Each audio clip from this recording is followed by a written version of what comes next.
বন্ধুরা finally royal challenger Bangalore IPL এ জিতেছে। এটা বিরাট খুশির খবর। আজকে সকাল থেকে আমি বিরাট খুশি, বিশ্বাস করো। আর সকাল থেকে আজকে উঠে সারা দিন ফেসবুক স্ক্রল করেছি, একটাও ফেসবুকে মেয়ে ছেলেগুলো ছবি দেখতে পাইনি। অবাক হচ্ছে তো? অবাক হওয়ারই কথা। যে মেয়েগুলো কষ্ট করে রয়্যাল চ্যালেঞ্জার ব্যাঙ্গালোরকে জেতালো, তাদের একটাও ছবি নাই ভাই। শুধু ছবি আমাদের চিক্কু ভাইয়ের। ইয়েস, বিরাট কোহলি। সারা দিন ধরে শুধু একটাই ছবি। বিরাট কোহলি ভাগ্যি স্মৃতি মান্দানাকে ভিডিও কল করেছিল, তাই ভাই স্মৃতি মান্দানা বেচারির একবার মুখটা আমি দেখতে পেয়েছি, বাকি একটা তো দেখতে পাইনি।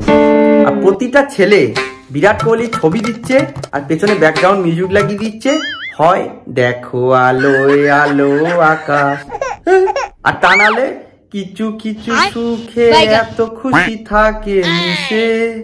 একবারে ঢং করতে করতে একবারে ন্যাকামি যাচ্ছে তাই লেভেলে পৌঁছে গেছে রে ভাই। আমি নিজে ব্যাঙ্গালোরকে প্রচন্ড পরিমাণ ভালোবাসি, তো এইসব দেখে ভাই আমার চোখ দিয়েও কথা আটকে যাচ্ছে ভাই। এইসব দেখে আমার চোখ দিয়েও জল বেরিয়ে যাচ্ছে। ফেসবুকে আমি সেই সমস্ত ছেলে মেয়েগুলোকে বলছি যারা কোহলির ছবি দিয়ে ওইসব আজে বাজে গান দিচ্ছ, এখন আইপিএল হতে কিছুটা টাইম বাকি আছে। কোহলি এখন ঘরে আছে, অনুষ্কা শর্মাকে নিয়ে, এখন নতুন বাচ্চা হয়েছে, বাচ্চাকে নিয়ে বেশ আনন্দে সুখে স্বচ্ছন্দে আছে। বাই চান্স ফেসবুক স্ক্রল করতে করতে তোমাদের যদি ঢঙের গানগুলো একবার শোনে, আমার মতন কোহলিও কেঁদে ফেলবে, আমি গ্যারেন্টি। মানে মানুষের ন্যাকামি কি পর্যায়ে পৌঁছেছে। হ্যাঁ, ঠাকুর বিসর্জন হচ্ছে, সেখানে ওই খাদ সিনেমার গানটা লাগিয়ে দিচ্ছে।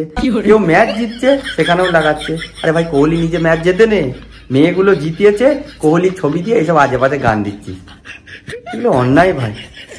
আবার দেখো, এটা নিয়ে কেউ না আবার উল্টো পাল্টা কথা বলে।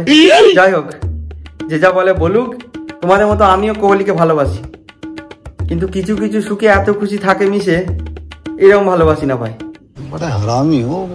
আসছি পরের ভিডিওতে, বাই।